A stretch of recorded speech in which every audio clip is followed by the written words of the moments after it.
Thing, ladies, tomorrow morning with ladies Bible study starting. Tomorrow, looks like the work is going to continue on in the parking lot, so they'll be out here with heavy construction. So they may not like you if you park in the parking lot. So if you pull in on the north drive, we will have that northeast door, the door by the Wee Walkers. I'm going to have that unlocked for the ladies Bible study, so you can just park, perpendicular to the driveway in the cemetery there. Just pull in and go straight ahead. If you park parallel along there, you won't have enough space. Park there, and you can park by that northeast door and come in right there. We'll have the back door unlocked too, just in case you want to go out and watch what they're doing. Anyway, okay, so, and so you can get back in, not have to walk all the way around the building. Okay, so anyway, so we'll have that, but that's tomorrow morning at 9:30. If you want to join, that'll be a blessing, I know, to all the ladies that have come. All right, Dr. Potter, you come, and I'll help you get this set up real fast. So. Okay.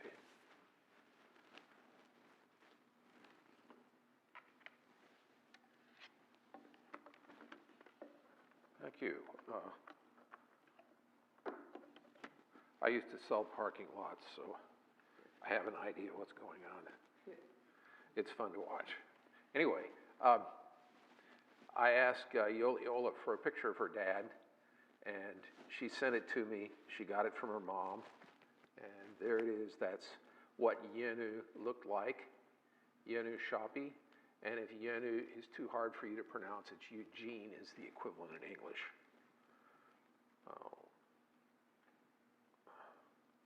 And we were talking last week about Liviola. Okay.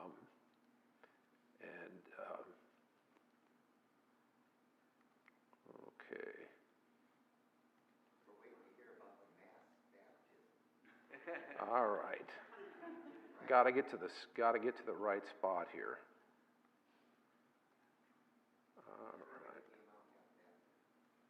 All right.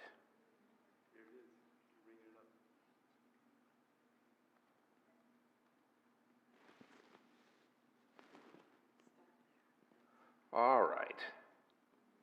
Now here we are. The secret police wanted to stop the baptism altogether. They decided that it would be at least some kind of a victory for them if they confined the baptism to the church so they'd have a minimum number of people watching. And the secret police used his scare quotes, friends, fellow pastors to put pressure on him. Many of those pastors were cooperating with the secret police. So what happened? And that's where we left the cliffhanger last week. The baptism was held indoors. The members of the church would have backed him if he had chosen to defy the police. The pastor that told me about this situation said he believed that Ola made a mistake in backing down. He said the members of the church would have backed him to the death. So, but he chose not to defy the police. Footnote, the secret police had a man that was to organize a group of ruffians to break up the baptism at the riverside if they had chosen to do that. And then the same man oversaw what happened in the church. And did I say there were more people outside the church than there were in? Twice as many people outside as in. So they did have a big crowd. And that man later made a profession of faith and is now a member of that church. So this discouraged him. He eventually resigned from the church. He took a lower, more humble ministry, and finally in 1978 he was able to emigrate to the United States. But in the United States, the Romanians here were not as receptive to his message as they had been in Romania, and he passed from Los Angeles to heaven after suffering several strokes in 2008. Now, I want to make a comparison here. 2 weeks ago, we talked about Mihai Cornea. Last week, we talked about Liviola. And just a few comparisons. Their ministries were 75, 80 years apart. They both endured state-sanctioned persecution. Ola was a Hungarian who loved and ministered to Romanians. And what did I do? Did I get that backwards? Kornya was a Hungarian who loved and ministered to Romanians. Ola was a Romanian who loved and ministered to Hungarians. And if not for the political realities of the day, he undoubtedly would have had a great impact on the Hungarian side of the border, but you just couldn't freely pass over the border. Kornya had no formal education. Ola was well educated, and God greatly used both men. Now we're getting to Russia. Oh, before we get to Russia, one further note. The spark that touched off the revolution that overthrew Ceausescu, the Romanian dictator, was a Baptist prayer meeting held in a park. The police surrounded the church members and opened fire. And back then, word spread rapidly through the whole country through a new invention. It was called a fax machine. This was just starting to be in use then, and they were able to spread it all over the country, and the country was so revolted by that began the revolution that brought Ceausescu down. Now we go on to Russia, and I think one of the reasons that Russia is so important is it's good for us to look at how the believers there responded to persecution and opposition by the state. And there were different ways in which they did that, and I'm not about to judge them as to what kind of choices that they made, but I think it's good for us to look at the different choices and see what the outcomes were, because we may need to make some of the same kinds of decisions ourselves. One of the sources was German Mennonites who settled in southeastern Russia during the reign of Catherine the Great in the late 18th century. People like Fred Moritz, many of us know him. He's a descendant of some of those Mennonites who became Baptists who were from Russia. So that was one source. Pietists who conducted home Bible studies, which appealed to people disgusted with the spiritual deadness of the Russian Orthodox Church. And then the Molokhin sect, which separated from the Russian Orthodox Church in the 1860s. And there was official persecution of these people. They'd be called into court, and there was one way that you could defend yourself and you would be sure of getting off without any problem. If you could just demonstrate, if your neighbor said he gets drunk on Friday nights and he beats his wife, then you obviously were not one of those Baptists. So that's the way they defended themselves. And of course, the Baptists didn't have that kind of testimony. The Baptists suffered the persecution. Many of the Molokhins came to Baptist views under the preaching of a British nobleman residing in St. Petersburg, G.A.W. Walgrave, Lord Radstock. Radstock himself was not a Baptist. He was Plymouth Brethren. But nonetheless, many of the people were converted under his preaching, came to Baptist views. That was a time of spiritual awakening in St. Petersburg. Famous Russian writers like Fyodor Dostoevsky and Leo Tolstoy came to some kind of an understanding of Christianity.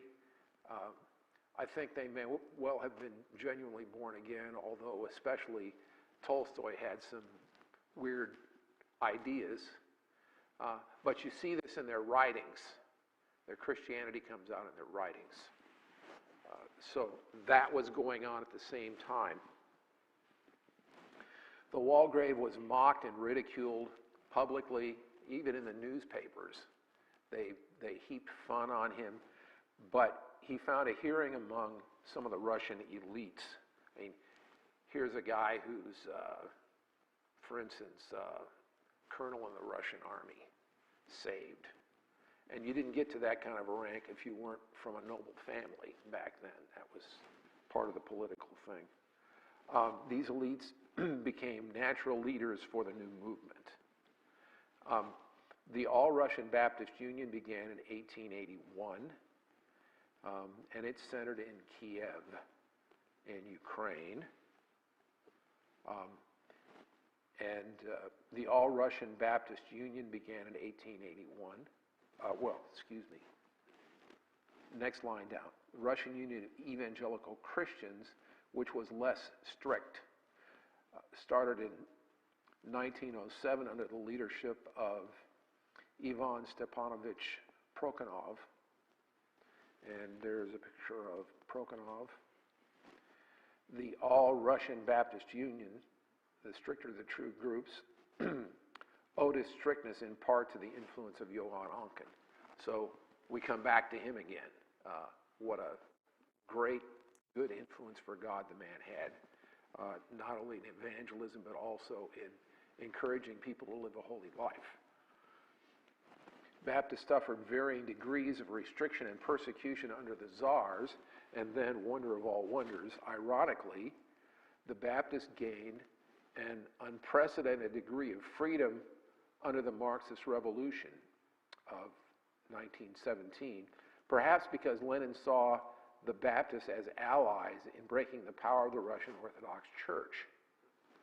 And it's interesting, some of the laws that were set up by Lenin at that time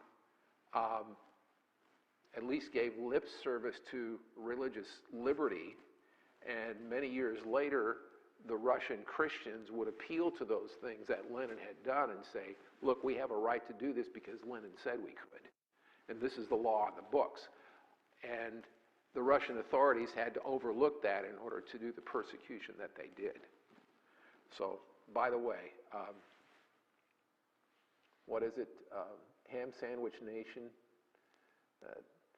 Someone had said that any good district attorney can indict a ham sandwich, can get a grand jury to indict a ham sandwich. If there are enough laws on the books, you will break a law every day without even knowing it. And the advantage of that kind of thing, and that's the kind of thing they had in those communist countries, is so that if somebody doesn't like you, they can always find something to convict you of.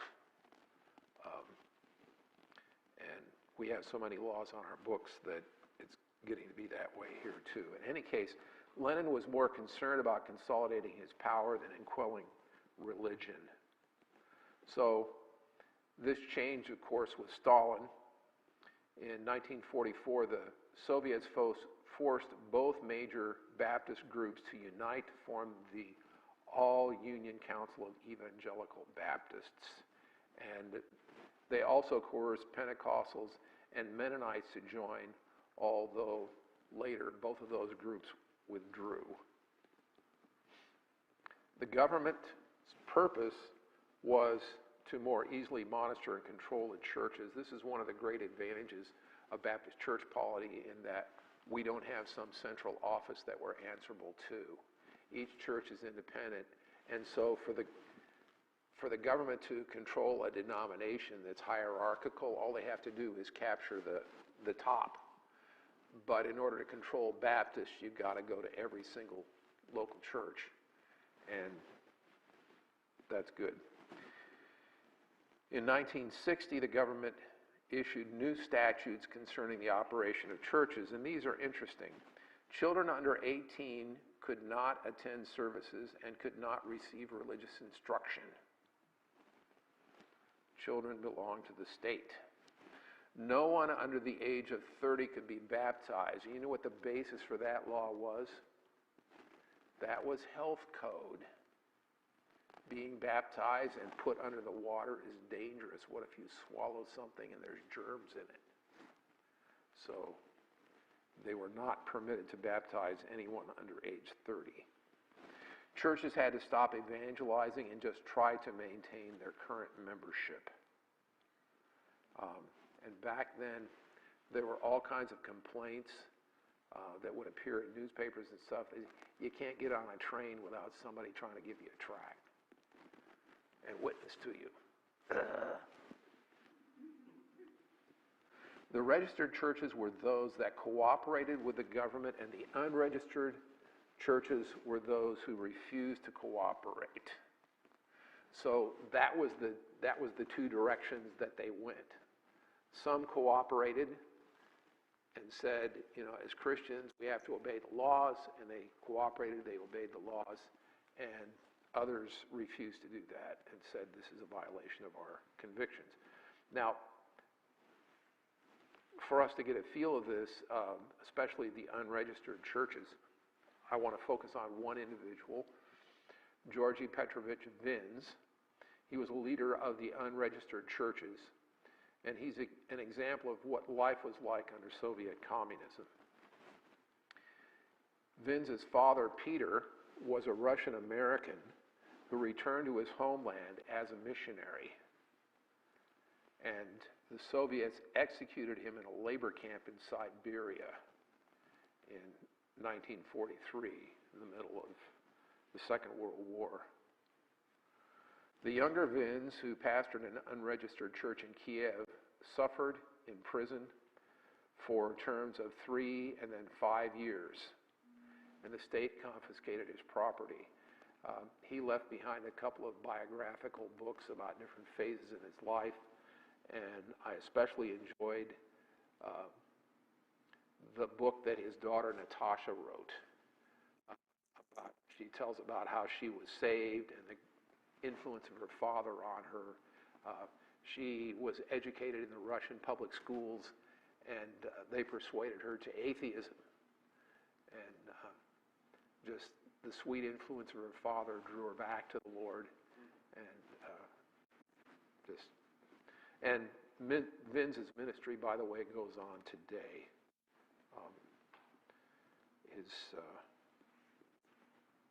It continues. In exchange for Soviet spies, Vins came to the United States in 1979, along with other dissidents. Don't want to get political here at all. There wasn't much that I really appreciated about one particular president that we had at that time. But of all the things he did, this was the best one. He did manage to get dissidents out of Russia, and I thank God for that. Imprisonment in Siberia had broken Vins's health, yet he continued his preaching ministry in the United States, and then again he went back to Russia after the fall of communism, and they restored his property, which turned out to be a token amount, but the government did recognize, at least admit, that what they had done before was wrong and illegal. So there was that. Our Baptist forefathers dared to practice what the Reformers accepted in theory only: the Bible as the authority for faith and practice. The Reformers said that the Bible was the authority for faith, or the Bible is how to phrase it, the supreme authority for practice. It isn't the supreme authority for practice, it's the only authority for practice. And the Baptists were willing to sacrifice their reputations, their property, and even their lives to practice what they believed the Bible taught. They were so committed to the Bible as their infallible guide that they were willing to endure hardships and intense persecution, as we have seen over, by the way, those of you who are new, this is the 9th week of my 6-week series.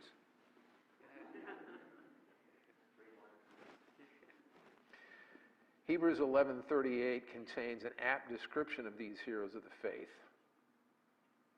of whom the world was not worthy. And then it adds in chapter 13, verse 7, whose faith follow. So now it's our turn. Questions? Yes?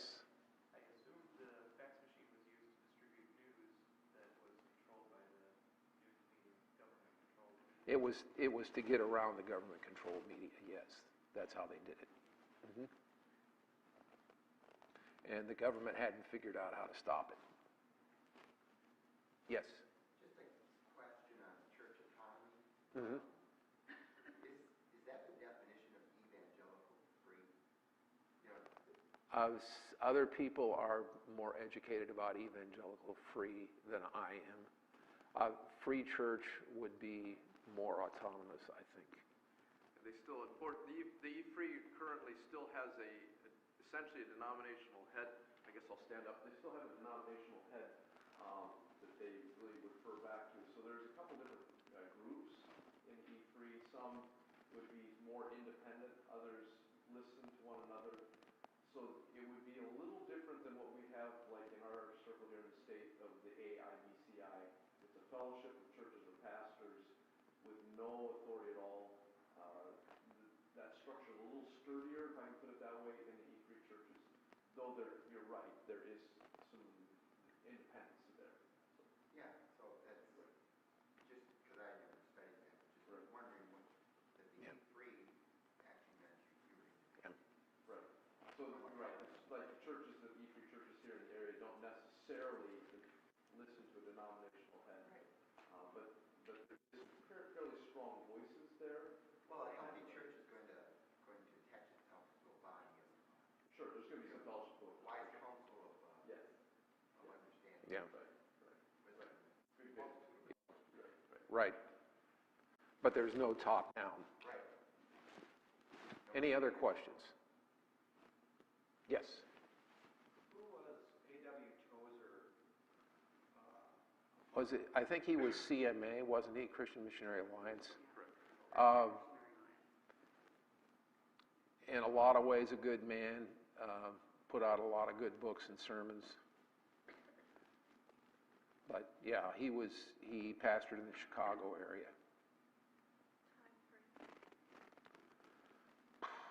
Mid-20th century. He was what we would call maybe an evangelical mystic. But not a mystic in a bad sense.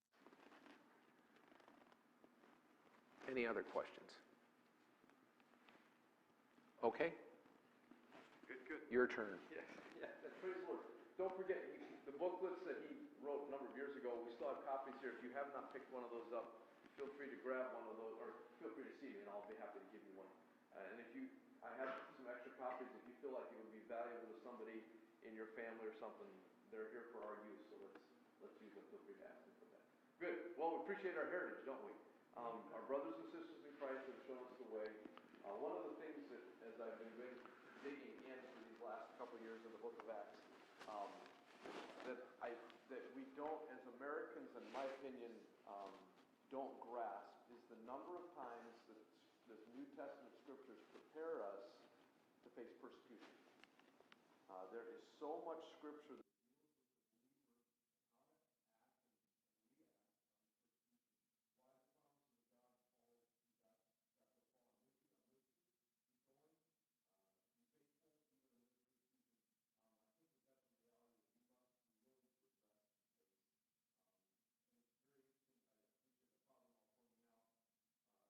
even communism used health laws to persecute Christians. That should not be outside of the realm of reality for us today. Okay. And here's the point. Here's the point for us as a church family. We need to be wise. We need to ask the Lord for wisdom. In Russia, there were good men both in the registered and unregistered churches. That's why he said, we're not going to necessarily argue. There are even probably to this day some. It's not as strong because Russia is open again to a degree. But among Baptists in that historical period, there was a strong argument: who do you support? Who do you help? Are you going to help this guy that's connected with the registered church that's bowing to all that the government says, turning in their names, or are you going to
bless the rest of this week. Give the ladies a wonderful Bible study in the morning in your name. We pray. Amen. One final thing, Saturday morning will not, because of the holiday weekend, we will not be going to River Common Saturday morning. So feel free to pick up your own tracts and talk to your neighbors as you have the opportunity. Good night, you're dismissed.